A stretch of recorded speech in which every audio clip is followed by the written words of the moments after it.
This story took place many years ago, so some of the details are a bit hazy. Still, I'll do my best to piece everything together as accurately as I can, while filling in gaps with how I remember the events unfolding. It all happened on the last day of school when I was in the 4th grade. That year was special because it was the final year in elementary school, where students were required to be picked up by their parents. 5th graders, on the other hand, were allowed to walk home on their own. My mom had always been the one to pick me up on the last day of school. That year, my friend Eric and I had made plans for a play date to celebrate the end of the school year. Eric wasn't in my class that year, but we had been inseparable since kindergarten. He was dismissed from a different hallway than mine, but we were both excited to hang out afterward. After the final bell rang, my classmates and I lined up single file and made our way to the exit door at the end of our hall. Outside, our teacher, Mrs. Clark, waited with us as parents slowly filtered into the parking lot to collect their children. I stood there scanning the crowd, looking for Eric's dad, who was supposed to pick us up. Instead, I heard a man's voice call my name, Nathan. Nathan. I turned and saw a man waving at me as he approached. He introduced himself as Eric's uncle and explained that he'd be picking me up. I walked over to Mrs. Clark and let her know that I was being picked up. "Where is he, sweetie?" she asked. I pointed to the man, who waved at her with a smile. Without hesitation, Mrs. Clark dismissed me, and I followed him into the parking lot. The man walked quickly and talked even faster, as if he were in a hurry. His voice had a slight stutter, and his jittery energy made it hard to keep up with him, especially with my backpack weighing me down. As we reached his car, a dark red sedan, he explained that Eric's dad was stuck at work and couldn't make it, so he was stepping in to help. It wasn't until I was climbing into the back seat that I realized something was off. Where was Eric? Why weren't we picking him up too? When I asked about Eric, the man glanced at me in the rearview mirror and smiled nervously. "Oh, Eric's already at my house," he said. The response didn't sit right with me, but I didn't press further. I'd always been shy around adults I didn't know, and speaking up wasn't something that came naturally to me. As the car started moving, my confusion only grew. Our town was small, with houses packed closely together. Yet, we'd been driving for over 10 minutes, far longer than it would take to get anywhere in the area. I didn't recognize the streets we were passing, and unease settled heavily in my chest. Finally, we pulled up in front of a modest-looking house. It seemed normal enough from the outside, but as we entered, I immediately felt a wave of discomfort. The curtains were drawn tight, blocking out the sunlight, and the dim glow of a single lamp in the corner made the space feel eerie. "Where's Eric?" I asked, my voice barely above a whisper. The man hesitated before replying. "He's downstairs playing video games. Wait here, I'll go get him." He disappeared into a nearby room, and I heard the creak of a door followed by his footsteps descending into what I assumed was a basement. My heart pounded as I stood frozen in place. Something was very, very wrong. I tried the front door, but it wouldn't budge. It had some kind of deadbolt that required a key. Panic set in as I realized the gravity of the situation. I was trapped. Desperately, I searched for a way out. My eyes landed on a phone mounted on the kitchen wall. I darted over, picked up the receiver, and dialed 911. In a hushed voice, I whispered, "Please send help. I've been kidnapped." The operator acknowledged me, but I didn't stay on the line long. I quickly hid the phone under a towel and returned to the spot where the man had left me, just as I heard his footsteps coming back upstairs.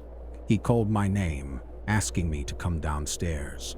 When I didn't respond, he came fully into the room and gave me a long, hard look. I managed to stammer out, "Can I leave?" His expression darkened and his fake smile vanished. He grabbed my wrist tightly and started pulling me toward the basement door. "I'll let you go if you stop screaming and behave," he snarled. Terrified, I complied. The door slammed shut behind me as I descended the stairs into a cold, unfinished basement. The room was stark and barren, with only a single support beam and a bare light bulb casting a sickly yellow glow.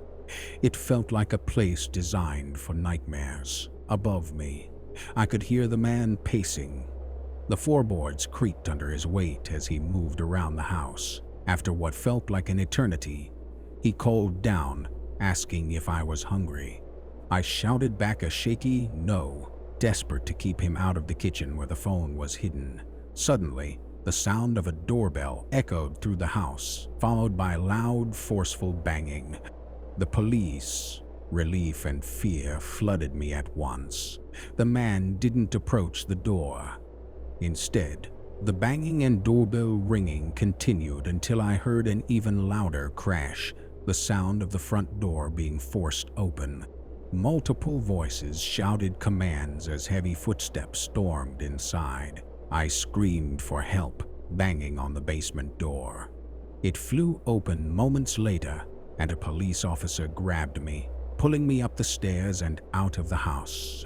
The cool air hit my face as I stepped outside to see at least 3 police cars and several officers. The man was escorted out in handcuffs, his face a mix of anger and defeat. I never saw him again after that day. As I waited for my parents to arrive, I recounted everything to the officers. They explained that the man had been an acquaintance of Eric's father and had somehow learned about our dismissal arrangements. The thought of how he'd planned this made my skin crawl. When my parents arrived, my mom broke down in tears, holding me tightly. The school had been alerted, and Eric's dad was devastated by what had happened. Looking back, I'm grateful for the quick thinking that saved my life. My parents insisted on counseling to help me process the trauma, and I've worked hard to move past it. Still, the experience left scars, and even now, the thought of what could have happened chills me to the bone. Miss Clark never verified if I actually knew the man picking me up, a mistake that could have cost me my life. 17 years have passed, and though I don't know where that man is now, I've made peace with one thing: I survived.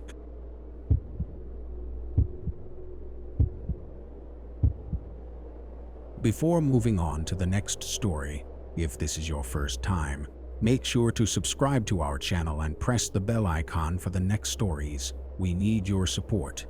Please share these stories with your friends and family. Thank you. It was junior year of high school, and the last day of school had finally arrived. Traditionally, a lot of students either skipped entirely or left right after the lunch period. My friends and I decided to follow suit, opting to bail on the remaining classes after lunch. The weather that day was grim, dark, stormy, and unwelcoming. A bunch of our classmates had initially planned to hit the beach to celebrate the end of the school year, but the weather ruined those plans. Instead, my core group of friends decided we needed to come up with something else to make the day memorable. That's when someone suggested checking out the old, abandoned elementary school in town. It had been closed for over a decade, and we'd heard rumors it was slated for demolition by the end of the year. With no real agenda and a desire for adventure, we all agreed it would be the perfect spot to explore and maybe stir up some harmless trouble. The abandoned school sat quietly in a residential neighborhood off the main roads. It was a perfect hiding spot, especially with the rain pouring down. No one was going to be out and about to spot us. Eddie, the only one of us with a car and a license, volunteered to drive. He parked in the back lot, which was partially concealed by overgrown bushes and surrounded by the school's tall brick walls.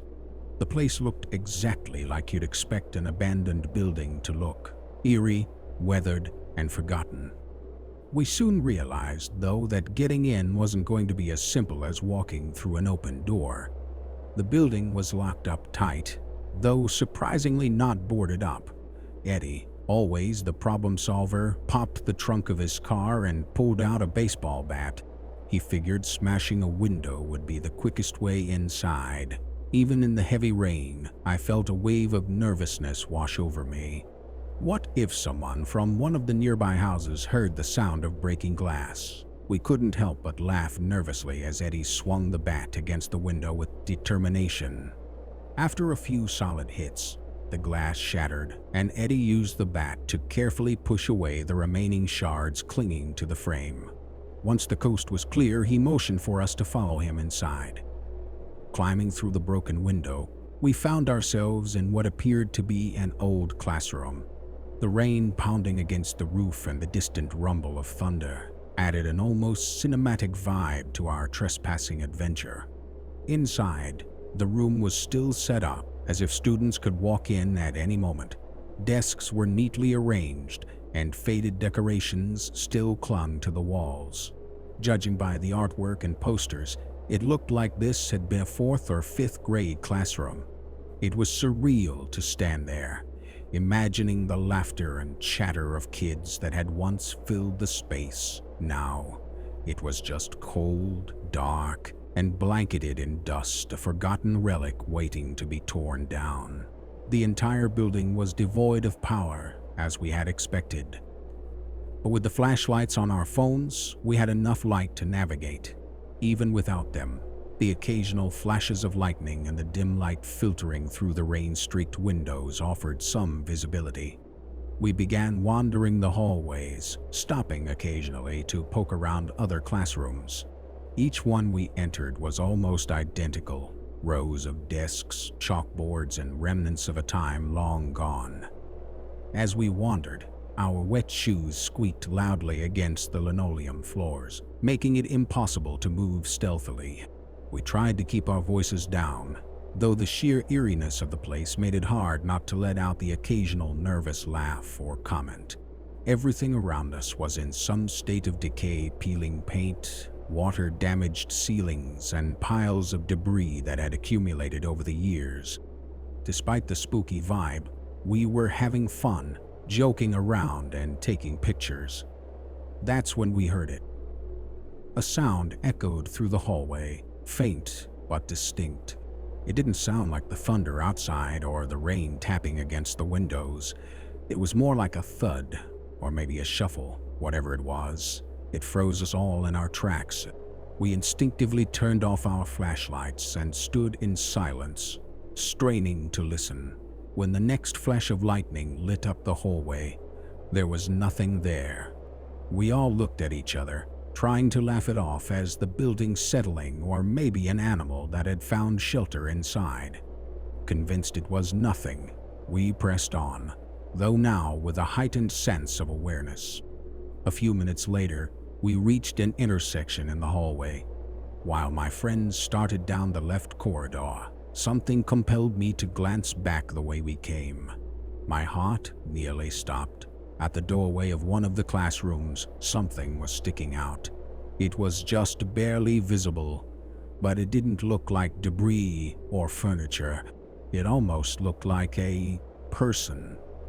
"Guys," I whispered sharply, motioning for them to turn around. They aimed their phone flashlights in the same direction. As soon as the beams of light hit the doorway, whatever we had seen disappeared, retreating into the darkness of the classroom. "What the hell was that?" one of my friends whispered. We all exchanged panicked looks before collectively deciding to book it down the intersecting hallway. Our footsteps echoed loudly as we ran, and we didn't stop until we were sure we were far enough away. By then, we had stumbled into what appeared to be the kindergarten wing. The tiny chairs and colorful decorations should have been charming, but under the circumstances, they felt unsettling. Suddenly, the doorknob rattled. We all froze as the door slowly creaked open. The hallway outside was shrouded in darkness, but we didn't see anyone. Then, something began to emerge ahead, peeking around the corner of the doorway. It was hard to make out any details in the dim light, but when the next flash of lightning lit up the room, we saw it clearly. A pale, expressionless face staring directly at us. I panicked and began apologizing, stammering out something about how we were just leaving and meant no harm. The figure didn't move. It just stood there, motionless, staring at us with an almost lifeless intensity.